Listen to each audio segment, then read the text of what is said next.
What? I'm Robert Evans. This has been Behind the Bastards, a podcast opened Has poorly. been. Are we? Is that it? Well, that was the whole episode. Yeah, That was the whole episode. You want to try again? No, Yeah, Tom, yeah. we don't do second takes.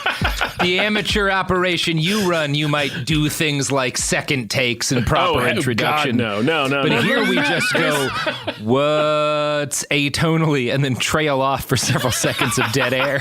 Yeah, there's no Like editing the in pros. podcasting. Oh, man. That's called cinema verite, Tom. Mm-hmm. Yeah. That's how that works. I know what that term means. What is this? Is this a show? What's happening? This is Behind the Bastards, episode 2 on our episode about the men who built the right-wing media landscape and are consequently ratcheting our world ever closer to calamity. Tom Reimann Robert. is your name. It is. Of all the Reimanns I know, certainly the Thomist. And, absolutely, and perhaps the Reimannest of the Toms that I know.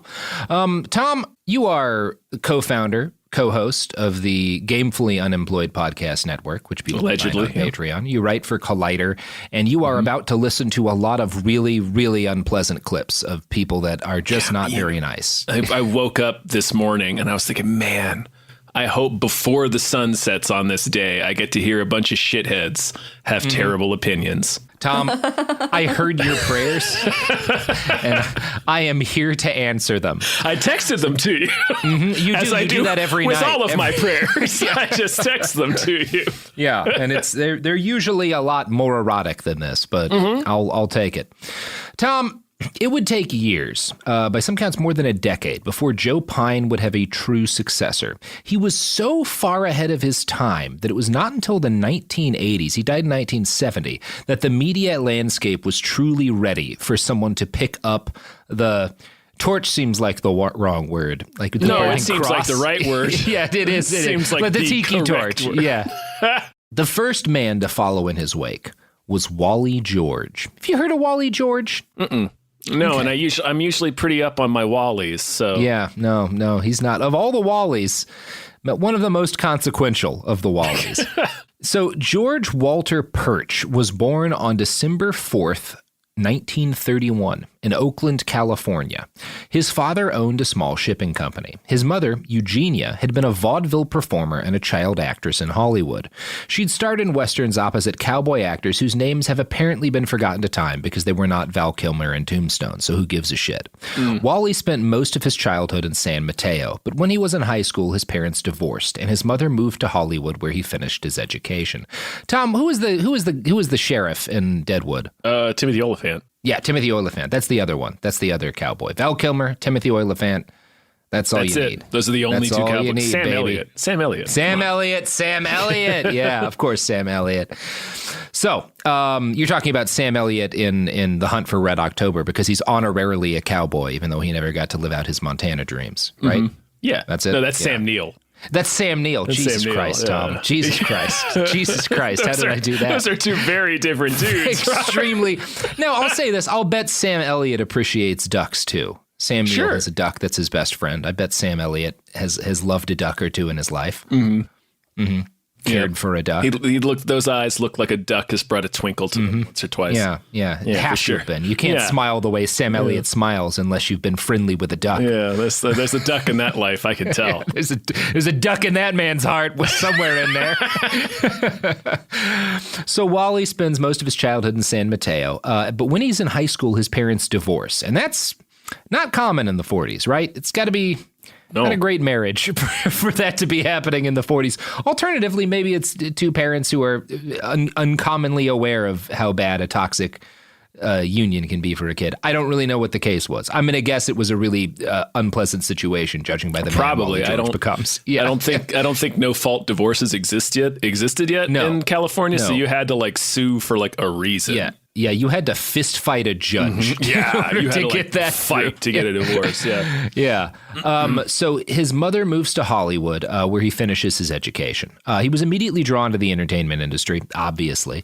His family's involved in it. At age 14, he gets a gig working as a DJ at an AM radio station in Glendale. Prior to this, Wally had been a stutterer, just like Joe Pine. I do find that interesting. Both these guys are dudes who stutter when they're kids. He credits his first radio gig with curing him. He kind of like overcomes his speech impediment on the job. Which I did with carpal tunnel syndrome. Now, he subsequently worked at bit gigs at other local radio stations. He held ambitions to write for television, and in his early 20s, he did write one episode of the TV show Bonanza. Okay. All right. Way to go, Wally George. Good work, Wally. That's a real TV show. After we listen to this, after we record this, I'm going to have to go watch that episode and see if anything pops out to me. If there's anything problematic about Wally George's episode of Bonanza. Is there anything problematic about an episode of Bonanza? It's the one Bonanza episode that in the middle has a 7-minute rant about Martin Luther King Jr. So Wally got his first radio show, the Wally George Show, on KTYN FM in Inglewood. I was trying to do my radio voice for that one. It came across. Yeah, thank you, Tom. I love how not imaginative any of these people are. It's always either just the My Name show or the My Name report or the My Name file. That's the only thing they have. Yeah, I think there's a degree of it that's just like, look, you're going to move, as we saw with Joe Pine, it's not uncommon to just spend like a year or less at most of the places you work. You're moving around all the time. You're trying to build brand recognition. So at least you want people to like know your name, you know? Yeah. And to be fair, everybody they don't say, let's watch The Tonight Show. They say, let's watch Carson. Let's watch Leno. Yeah, let's watch Carson. Let's watch Leno. Let's watch, no, there's no one else anyone watches. That's it. It stopped. Yeah, that's it. It's done now. Yeah, I mean, I have no animosity towards Stephen Colbert, but my God, late night TV is just a horrible idea. We should know that now. We should accept it. It needs to go. Craig Ferguson needs to be allowed to take it out behind a barn and shoot it. That's who should do it. Craig. Crying like the boy in Old Yeller as he loads his dad's shotgun. I'm sorry I have to Johnny do this Carson's shotgun. I never wanted this for you. So he gets his first show in 1969, which is the year before Joe Pine dies. And yeah, he goes through, he does like they all do. He runs through like a series of shows on different networks. He produces and co-hosts talk radio programs, one with LA's then mayor Sam Yorty for like nearly a decade. So he's in like talk radio for a while, but kind of a respectable turn of talk radio. He starts his own radio show, and it does well enough that he's able to, in 1979, he starts his own talk radio show again. And this one does well enough that he's able to launch his own TV show off of it called Hot Seat, which first airs in 1983 at an independent radio station in Anaheim, California. Now, 1983 is a year before Rush Limbaugh started his first political radio show, and a decade before the first episode of The Jerry Springer Show in 1991. Hot Seat with Wally George would include elements from both of these later shows. From an article in Timeline, quote, George had a way of riling even the most collected and intelligent guests. In his first year, for instance, George invited then ACLU lawyer and later journalist Jeff Cohen to talk about police brutality and surveillance of lawful, politically motivated organizations. At first, Cohen's responses to questions like, why do you want to handcuff the police department from catching criminals? Seem prepared, choreographed. But after a few minutes, the interview intensifies. Both raise their voices. The audience clatters and gesticulates. George interjects with an age-old challenge. I have nothing to hide, so what do I care if police watch me? The audience brays with joy. But for all his cruel bravado and personal attacks, George consistently stumbled when the tables were turned. His ideology was full of contradictions. In one episode, he spits, I say Martin Luther King does not deserve a national holiday in his name. There are many more Americans who deserve it a heck of a lot more. So that's the kind of guy he is. We're no longer like the genteel playing it being polite kind of guy. He's very much a recognizable sort of right-wing media figure. Yeah, he's in November. Keeping it authentically asshole. Yeah, keeping it authentically asshole. In November of 1983, Wally earned his first national news story when he so irritated his guest Blaise Bonpane, a pacifist and a human rights activist. I mean, that name rules. That is a good name, right? Now, the short version of the story is that Blaise got angry and flipped Wally's desk. He had to be escorted out by security. Nothing like this has really happened on sounds like TV. Something a person named Blaise would do. It does, because he's a Blaze, man. He's full of fire. Sounds like an American Gladiator. It's going to flip your desk. Specifically, like, Wally gets a pacifist activist to flip his desk on flip TV. his desk. What This has never really happened before. This is like a huge deal. Like, this is the first Geraldo getting hit with a fucking chair, you know? God, what a great moment that was. I found an interview with Blaze that sheds more light on this incident and what came after, because this incident really, like, you could draw a direct line from this to Jerry Springer. I'm sorry, what year was this again? This is 1983. 83, Springer starts in 91. Okay. So, and this is really like this chunk I'm going to read is interesting because it gives you a sense of the way in which Wally is helping to give birth to not just the cultural space that guys like Jerry Springer occupy, but like what reality TV becomes.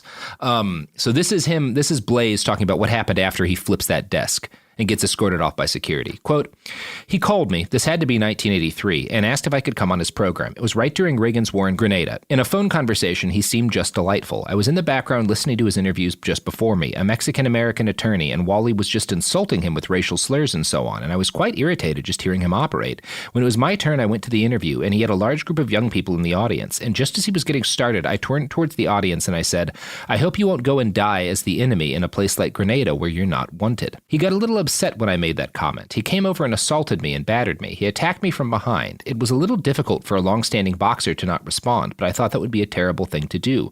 So I looked at his desk and I saw there was no one near it and no one that would be harmed, so I just flipped the desk over and walked out. I came home and I told my wife and children how surprised I was, and within moments we saw it on ABC, CBS, NBC. It was all over the country. I think that particular episode has been played 1,000 times across the country. I still see it. It's amazing how it made an impact on TV.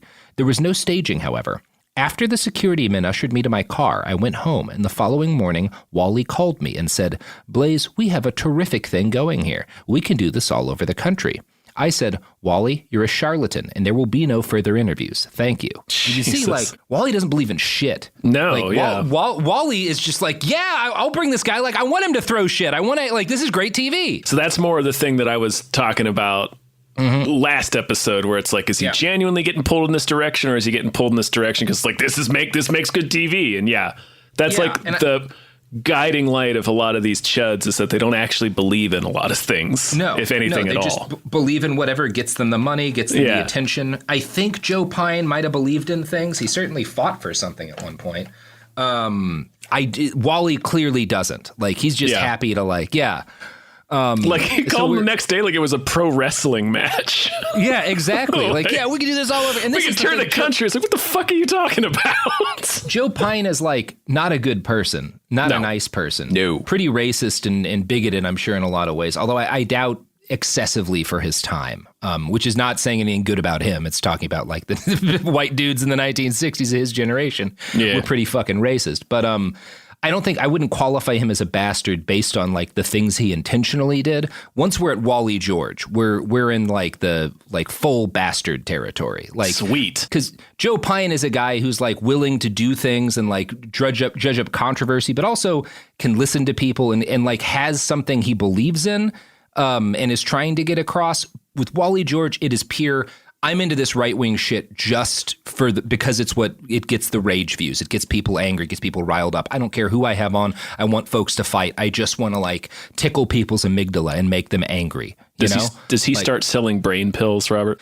No, he does not. Shit. Not to my, well, I don't know, maybe. I can't comprehensively say he never sold brain pills. I cannot make that claim to a point of certainty, Tom. I was going to get so excited if it showed up later. That like Alex Jones and like a lot of the folks who came after, Wally George built an audience that was cult-like in its devotion. By 1984, an audience of mostly college-age men were waiting up to 6 months for their chance to sit in his 80-person studio audience. People would, like, sign up for this shit way ahead of time. They'd shout, Wally, Wally, and wear shirts with American flags on them, roaring until he forced them to stop. Where Joe Pine could be mocking and even cruel, as long as he maintained an air of genteel politeness, Wally George was free to scream, shout, and even strike people. He told one interviewer in 1984, they say that I'm a lunatic, that I'm a maniac, but why do you have to smile at your guests and be nice and let them say what they want to say? In this, Wally completed the transition from Joe Pine, a right-wing firebrand whose work was still firmly rooted in the outward civility of the 1950s, to modern right-wing media. Wally would not sit and listen to, for example, a trans woman explaining her life. He had no interest in letting guests say their piece. The central conceit of his show was that left-leaning guests would be allowed to show up and try to make an argument while Wally and his audience harassed and insulted them. I want to play this segment from his show where he has a popular radio DJ on. The DJ brings U2 albums to hand out to the audience. It was 1984. And he chastises Wally for having previously claimed that the band were devil worshippers, which is an argument Wally George made a number of times. Here's Wally's reply. You said U2 were a bunch of devil worshippers. They are. They're terrible. No, they're Christians. 3 of the 4 they're Christians. You're saying I'm wrong? You're wrong. Wally is never wrong. Oh my God, that's what he looks like? Prove it to me now. I don't want any proof. Guys, he looks like Ric Flair with a Prince Valiant haircut. We're getting beyond the issue. He looks incredible. The reason I have you down Looks here like now Colonel is your Sanders station is one of the vibes at the same stations time. that He is being does. He looks like criticized. Colonel Now Sanders' the FCC guru. is cracking down on what they call Like his spiritual launch advisor. radio. Shock radio. And I say it's about time. I say the FCC should crack down. There's a lot of nonsense, a lot of really filth and sexual innuendo that little kids are listening to. And I say it's about time that the FCC crack down on these filthy radio stations. All right. That's enough of this clip. So, first off, he looks incredible. He looks incredible. Yeah, He looks.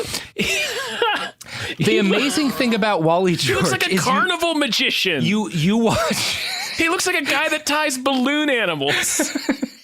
He looks amazing. You watch 30 seconds of Wally George, and every fake media figure from a Paul Verhoeven movie in the 1990s suddenly because they're all him. They're all Wally George. Like every media figure that got mocked in one of those surreal 90s movies is fucking Wally George. He looks like Julian Sands as a TV preacher. He looks like if Julian Assange was a warlock. Yes. If a vampire bits Julian Assange's neck, he would turn This into is what Wally he would turn George. into. Yeah. It's incredible. He's in, for those of you who aren't going to look at the picture, he has shoulder-length white hair that can't be real, cannot be real. It's either a wig or so flat ironed that it just lays there. And he's got a white suit. He looks like Mr. White from the Venture Brothers, but not an albino. Right. He's just an amazing commitment to a very specific aesthetic. Yeah.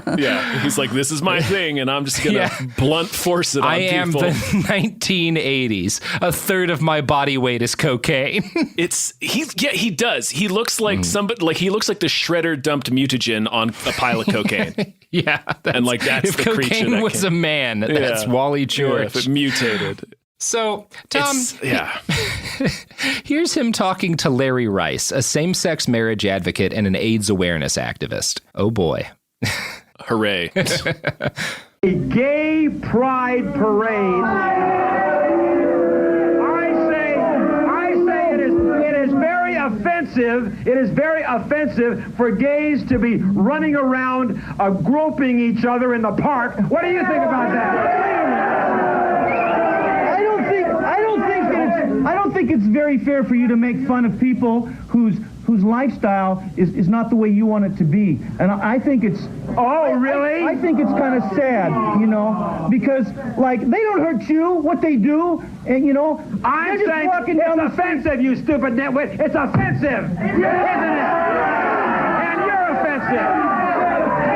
Well, it's not fair. I'll tell you what, because people like you're the people that cause the problem.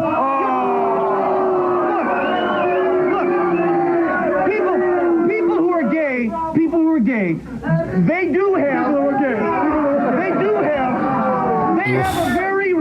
they have it very rough in in this world, okay, because of people like you. And I think, wait a minute. This is very upsetting. I think that because you people make it so hard for them to live that they have a lot of like mental disorders and things. All right, that's probably about enough of that. If you guys listening can stomach rough. looking up this clip, it's a nightmare. Rough. It keeps it's horrible. His audience, and they're just like huge grins. It's clearly and nothing jeering. but high school bullies, like screaming like. And this guy is it's horrible. He's just trying to get his point out, and he's saying like these completely rational things. Mm-hmm. Oh my God! But it's also there's a couple of things that are interesting comparing him to Joe Pine. Number one, you can think back to Joe Pine, who again I'm certain held very regressive views on gay people. But asking with genuine interest, so someone who is a transvestite isn't necessarily a homosexual. Oh, that's interesting to me, as opposed to Wally George, who just starts screaming at how offensive like the thought of a gay person existing is. Yeah, like with his flaxen shoulder length hair and long sleeve turtleneck with a blazer on, and he's screaming about how a gay pride parade is offensive. He kind of has Roger Stone vibes. Too. Yeah, he definitely has some. He Stone. does. I'm sure Roger he looks Stone like a watched this show. disguise that Roger Stone would wear, right? Like, He does look like a disguise. He looks like Roger Stone in a Bond villain wig. And the other thing that's different is that, Joe Pine could be, we played him being very rude to some people, but also they were all people who could go toe to toe with him rhetorically. Like Krasner, obviously he didn't respect Krasner. Krasner's media trained. Krasner was ready for what he got, He gave as good as he got. This poor man, Larry Rice, nothing against him because he's saying very reasonable things. He's clearly not media trained. He's not, and he's so, that's nothing against him. Yeah. The clip is so upsetting because you can see it's very upsetting. It's part of like the bad faith of like debate me, because the tactic is just to keep shouting at you these things to keep you off topic. And it's like, not only is this guy battling this overbearing dipshit of a host, but the entire audience is jeering at him the whole time. Yeah.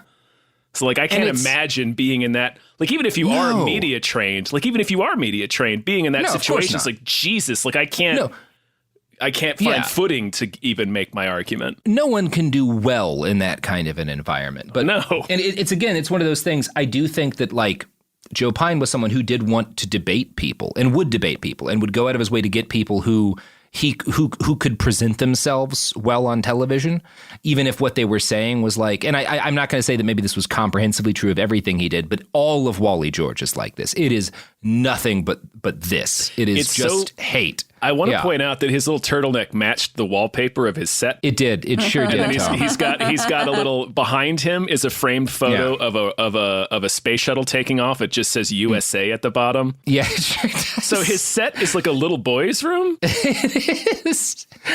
And I keep bringing up Joe Pine like positively, not to say nice things about Joe Pine, and please don't take this as like me trying to defend his legacy, but to point like how badly things have degenerated, like how 16, 17 years stark later. The differences. Yeah, I'm sitting here trying to think of like, man, what happened? And a lot of things happened. Reagan for one. Yeah. Yes. Yeah. In between 1970 and 1984, the religious right became a political bloc, which it wasn't when Joe Pine was on the air. The religious right was not a political bloc. That didn't happen until 79.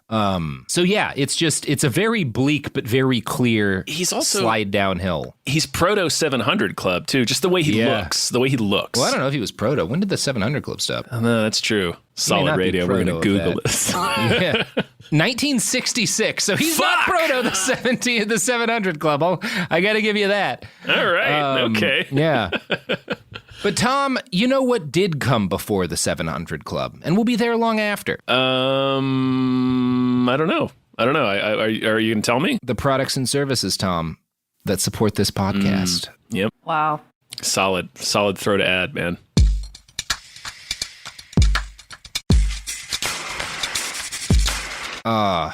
We're back, and we're not better than ever. We just are continually sliding downhill. No, we're not even better than Ezra at this point. No, we're not. No. Now, Tom. Yeah. So let's talk some more about that horrific interview with Larry Rice. That really upset me. Yeah, it's really upsetting. It's hard to watch.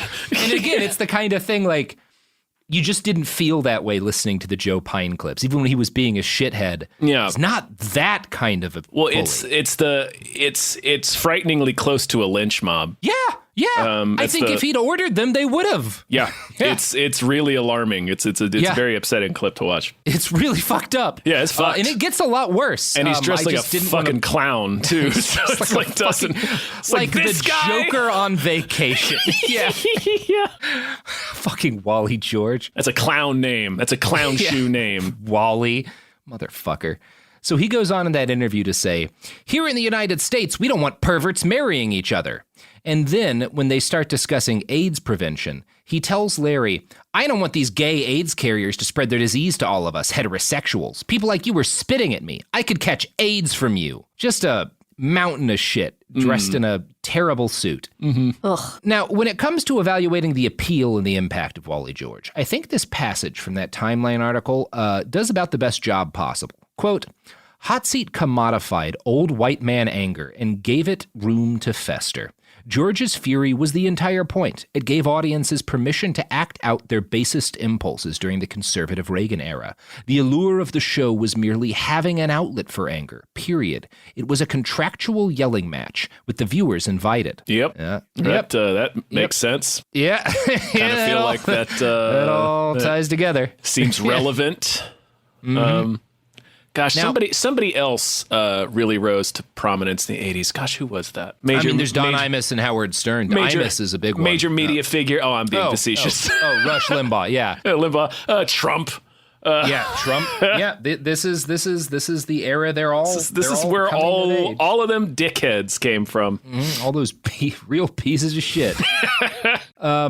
Now, during his rise to prominence, as we stated, there were a number of dudes inhabiting a similar field. Rush Limbaugh gets on the radio a year later. Don Imus and Howard Stern, who are less offensive figures, not much less in the case of Don Imus, are starting around this period.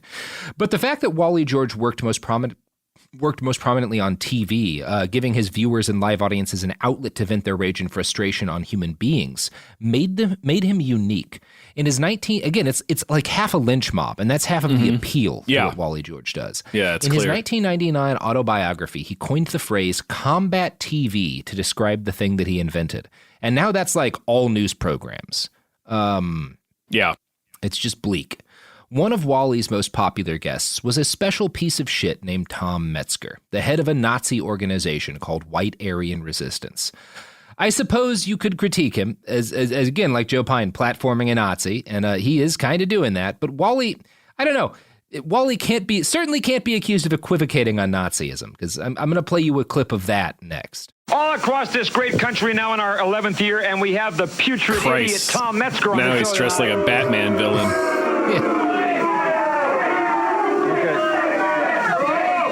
Now, as I was about to say before we went to our break, some of you don't know what Tom Metzger has been involved in.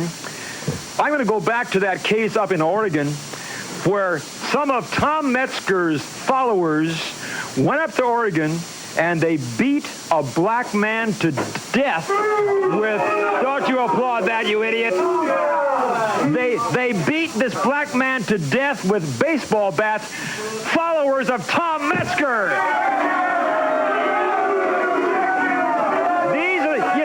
He sits there with that smug little grin on his face because he doesn't get his hands bloody. He sends out his henchmen and his followers to do his dirty work for him. All right. So it's very, very telling that he had to tell somebody in the audience to stop clapping.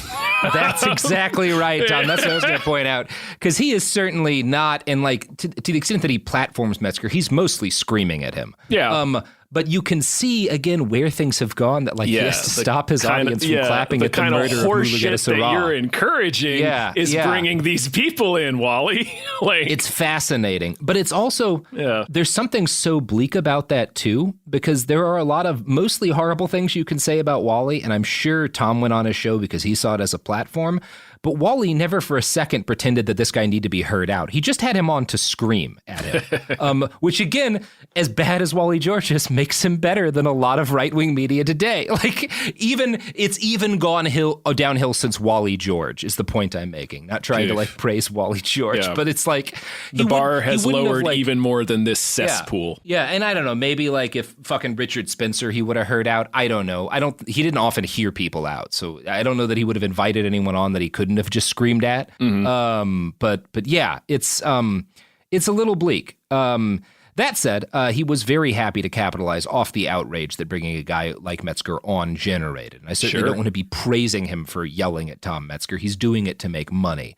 I want to quote from an article on Wally by OC Weekly, Orange County, which is, for those of you who do not know, the Republican, one of the biggest Republican stronghold in California, pretty much. What made those hot seat appearances by Metzger in the 1980s and 90s so relevant was just how clearly the lines between good and evil were drawn. George wore the white hat, literally, and Metzger was the bad guy. There was no gray to be found, and the audience reaction corroborated those roles.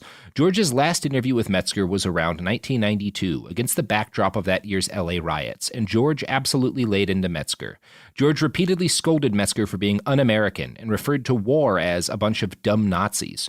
George kicked Metzger off his stage after an unprecedented but understandable 4 minutes. It was a proud moment for Orange County conservatism as, embodied by George, it stood up to the emblematic scourge of white supremacy. And obviously, I don't particularly agree with that take, but it's interesting that like this modern OC conservative writer is looking back at Wally George and be like, remember when we yelled at Nazis?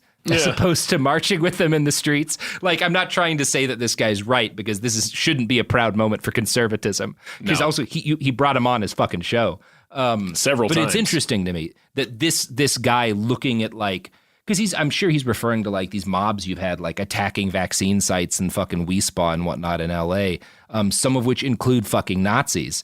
And he's like, oh, remember when we used to at least yell at Nazis? Yeah. It's bleak. Wally filmed his show in Orange County, and he was a local institution, and incredibly influential to the combative form of conservatism that exists in that enclave to this day. But as the author of that article points out, modern OC conservatives, though very much the descendants of Wally George, often lack his very minimal ethical convictions. Quote, prescient of what occurred in Charlottesville and Trump's reaction to it, the 1992 interview with Metzger captured a moment in time when conservative Republicans rallied openly against white supremacy and the Nazis. Watching that episode, it is equal parts antiquated and Orwellian, with George orchestrating an audience full of young, mostly white, conservative Orange County men and fomenting and rallying viciously against Metzger and what he stood for. To riff on Trump's own axiom, George made it clear that there were not very fine people on both sides. In a fitting end to the segment, George stood up behind his desk and led his audience in a recitation of the Pledge of Allegiance, with particular vocal emphasis on the last line, with liberty and justice for all. He then expanded on that theme to his audience as he looked deploringly at Metzger, reminding him the phrase meant to encompass all races, all religions, and all creeds. And yeah, it's bleak.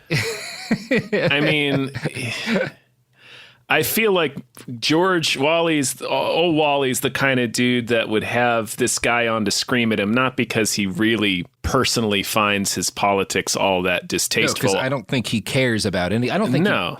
I'm sure he finds because I don't think he cares about politics much. No, it was just one. I don't know. It was just a thing, creating a situation where he could be the good guy. Yeah. And generate, ratings for his TV show. I don't know. I refuse to applaud him for any part of this. No. And I'm not quoting this to applaud him. I'm quoting this because it's interesting to see someone writing from that perspective of an Orange County conservative going, remember when we didn't like Nazis? Yeah, remember when we had at least that line that we wouldn't cross? And when you're looking back at Wally George and remember those high moral days standards. When we believed in things, and there's this guy that calls a dude who flipped his desk over the next day, be like, we should tour the country with this. Yeah, we should tour the country. He doesn't believe in anything. He believes in TV. No, he doesn't believe in a goddamn thing. Now, it is unclear to me whether or not Wally George, living in the modern era, would have fully embraced the white nationalist authoritarian politics that have since devoured the GOP. I suspect so, in a way that I don't know if Joe Pine would have, as racist as I'm sure Joe Pine was. Well, Joe Pine at least was in World War II. Like, I think he did might fight Nazis. Right, he might brush up against that a little bit. Yeah, I think if he saw a dude with a swastika flag in a march, he'd be like, well, fuck those guys. Yeah, whatever's happening over there. Whatever's happening over there, I don't like that flag. Yeah. Yeah. So, yeah, I don't know. I can't say what Wally would have done clearly. But if we're to judge purely off his TV appearances, maybe no. If we were to judge what we know about him morally, probably yes. He seems cut from the same grifter cloth, yeah. Yeah. And Wally is, it's worth noting, one of the very first conservative political voices to use a phrase that has since become infamous. We must make America great again. Wally said this regularly on his show throughout the 1980s and early 1990s. Alongside Rush Limbaugh, he also popularized phrases like liberal lunatics, calling his detractors strippers, mud wrestlers, and bimbos of all sizes and shapes. By the 1990s, Hot Seat was no longer close to unique. Jerry Springer and Rush Limbaugh had both entered TV by then. Rush's foray didn't last long, but in 1996, Fox News started up and provided a much more respectable venue for far-right hate speech. Meanwhile, Jerry Springer delivered a gleefully apolitical approach to combat television that more people found appealing than Wally's right-wing rants. The fact that Springer himself was a much more pleasant person than Wally George may have had something to do with this. In 1995, George's wife left him in the least surprising turn of all time. Womp womp. She took their 7-year-old daughter with her, thank God. Jesus Christ, yeah. We do not know how many times Wally was married. At least 4. Some sources say as many as 6 times. Sweet. I like that it's like a fucking legend. Like, we don't know. It is like we don't really know how many times this guy got married. Of course, that fucking crypt keeper looking dude, we don't know. Don't know how many wives he's got locked in a closet like Bluebeard. How many wives survived him. Right, exactly. Yeah. Wally had several kids, but he was not really a father to any of them. Like, he would have kids, but he was no one's father. I think it's fair to say. Man, judging by his set, I thought he would have delighted in having little kids. Yeah, having a little kid around. You guys into rocket ships? And blue turtlenecks? His most prominent child, Tom, was the actress Rebecca De Mornay. That's his daughter. Yeah, that's his daughter, Wally George's daughter. Tell us about Rebecca De Mornay. Oh, they have kind of the same hair. Like, you can see it. Man, that's fucked up. I mean, she's in Hand That Rocks the Cradle. She's in the Sweet Three Musketeers, the Disney one with Oliver Platt and Charlie Sheen and Kiefer Sutherland. She's in that TV version of The Shining. She is in that TV version of The Shining, Tom. That's man, that just shattered my entire universe. You didn't expect that, did you, Tom? Did not expect that Didn't twist. expect to learn that today, did you? Was she the... No, that's too late. I was going to say, was she the one that the wife took? But no, Rebecca De Mornay was already in movies at that point. I think she was. No, he was just having kids and abandoning them left and right, Tom. You know who else has kids and abandons them? The sponsors are responsible for these delightful products and services. Not a single one of them raise their own kids. Well, that's going to help us get sponsors, Robert. Thank you, Sophie. Thank you. You're great. Sophie, look, I think some people, like to raise their kids in a loving environment, and some people like the song A Boy Named Sue and think that that's a good way to raise a kid. And both options are equally respectable. And what does that have to do with our sponsors? Well, if you can abandon your kids as long as you name them Sue, it's fine. Mm-hmm. As the song shows, they'll turn out okay. They'll learn how to fight. We'll also accept Ramblin' Man. Ramblin' Man, sure, absolutely. Mm-hmm. Great child rearing advice in Ramblin' Man. Mm-hmm. All right. Well, that's going to lead us to ads.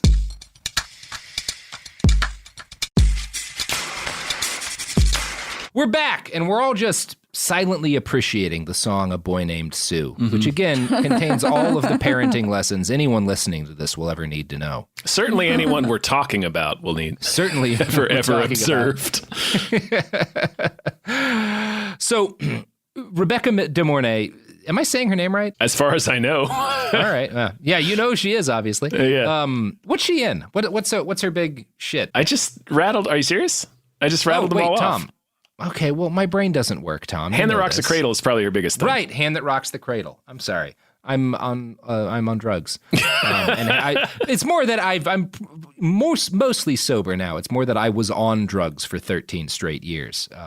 So my memory doesn't do so great. Yeah, I remember that. You knew me during I remember that. I was there. Smoking days. Yeah, you were there for some of that. That night I gave everybody way too much. The night you put Dave in the hospital? They were hallucinating, yeah. I mean, in fairness, Dave decided the hospital was the right place to be at that point. That's true, yeah. I haven't been able to watch Back to the Future since. We were coming up during that when we realized we had grossly misjudged the amount of pot that we had taken. Fucked up the dosage by a whole lot. Yeah, it was something like 60 doses or so. So his most prominent child was the actress Rebecca De Mornay, who fucking hated Wally George. That's good to know. Publicly attacked him, and Wally blasted her in interviews as bitter, twisted, and out to ruin me.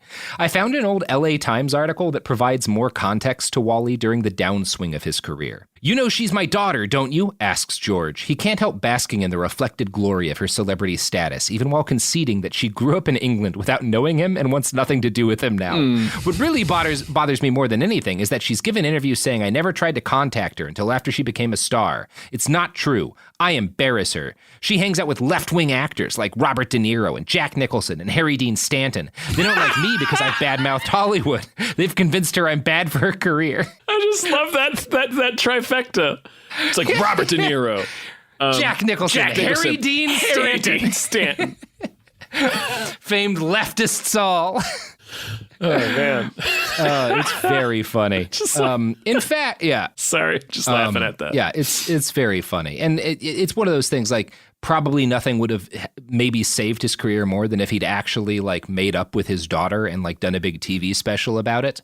But she never gave into that shit. Like, that's clearly what he wanted, was some kind of, like, big public, for show. He obviously didn't give a shit about her. He abandoned her. No, I'm sure. But I'm sure once she was very famous, he wanted her on his TV show. Yeah, absolutely. Yeah.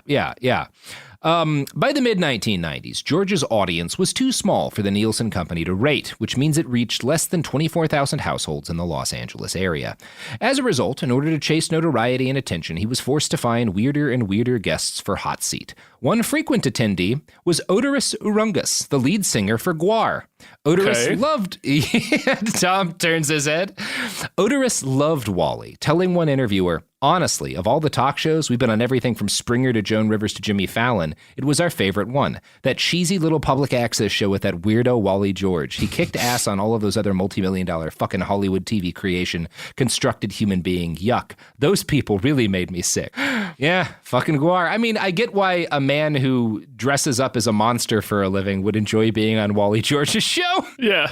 I mean, that was their whole thing. They just wanted to offend people and shock people. Yeah. I get why Wally George and him hit it off. Dexter Holland, lead singer of The Offspring, was also a guest on the Wally George show and described it as punk, which I do think gets at something important. For many of his young fans, especially, the appeal wasn't that Wally was right-wing. It was the rock, because they weren't, I mean, it wasn't that they didn't hate right-wingers. They weren't left-wing. They just didn't care about politics. They liked that he was raucous, violent, and unhinged. And they liked that as members of his live audience, they could be raucous, violent, and unhinged. They could scream and shout at people and threaten them, and sometimes even get into fucking fights on the show. And there's more than a little Wally George in the alt-right's DNA. Like, I don't care as much about the politics that I'm claiming as I do about getting to offend you, you know? That's Wally George, and that's a big part of modern conservatism now. Other regular guests who sparred with Wally expressed a belief that he was not really conservative. He was a showman first and foremost, and would happily platform anyone fringe enough to be entertaining. Still, there was more than a hint of lynch mob to Wally's audience. Nicholas Schreck, lead singer of Radio Werewolf, recalled, "It was like Wally was a microcosm of Hollywood taking over politics. In a way, it could seem harmless or like it was just a joke, but when we were actually in the studio and Wally was presenting me as a scapegoat for all societal ills, the audience was whipped into a genuine frenzy. They did not take it as a joke, and it felt very dangerous to be there. It's easy to think he was a humorous phenomenon, but it was part of the whole. There was a very violent craziness to the 80s that I don't think Americans can remember exactly how it was. I went to a Ronald Reagan rally in 1984, and I sensed that same inherent violence. You know the novel Lord of the Flies? It reminded me of that." Yep. There's a lot in there. Feels a little relevant, doesn't it? Yeah. Nicholas Schreck onto something there. Yeah, that's like I said, that's one of the main things about watching that clip that was so unpleasant and upsetting is how close it is to a lynch mob. It's just like he's a big goofball. Like we had a lot of fun talking about how ridiculous he looks, but like that is a frightening. There's no joke situation. About that audience. Yeah, that is nothing funny about that audience. No, absolutely not. No, that I have gone toe to toe with more or less that audience in the street with a bunch of weapons on their side. It's the same fucking people. Well, it's very the same motivation. It's oh man, it's so parallel to like Trump. Because like Trump himself, the man, is a big stupid idiot that's ridiculous looking, and you can just look at him and be could like, have just as easily been a Democrat if that had been the easy way to get what he wanted. Yeah. Just look at that big stupid asshole. But then you look at the crowds that follow him and be like, oh, there's nothing funny about that. Like this is not at all humorous. No. It's just scary. Wally's health started to fall apart in the early 1990s. No! And by I know, Tom, this is really going to break your heart. Brace yourself here. No, don't tell me. I can't take it. By 1993, he had to quit recording new episodes of his show. But since Hot Seat had been daily for like a decade, the show stayed in reruns for another decade, and Wally would regularly record new introductions and conclusions to various best-of episodes. He died in 2003 of pneumonia. So we have a lot to thank cigarettes and pneumonia for, but none of them work fast enough. Yep. Satan called home another angel, another one of his glorious angels. Speaking of Satan's angels, Tom, you got any pluggables to plug? That's the end. That's the end of part 2. We got one more. We got one more in the chamber. Oh, okay. It all ran a little longer. So we might shit! As well. All right. Well, yeah. I run a podcast network with my buddy David Bell. We worked at Crack together. If you want to head over to patreon.com/gamefullyunemployed, you can support our network. We do a bunch of free podcasts. We also do a bunch of exclusive podcasts just for patrons, like Fox Mulder's Maniac, Tom and Jeff Watch Batman, and Star Trek: The Next Futurama. So check that out if you would, please. Yeah, assholes, do it. Yeah, what are you do gonna that do? thing. Not do it? I'm sorry, I love you all. Anyway, the episode's over.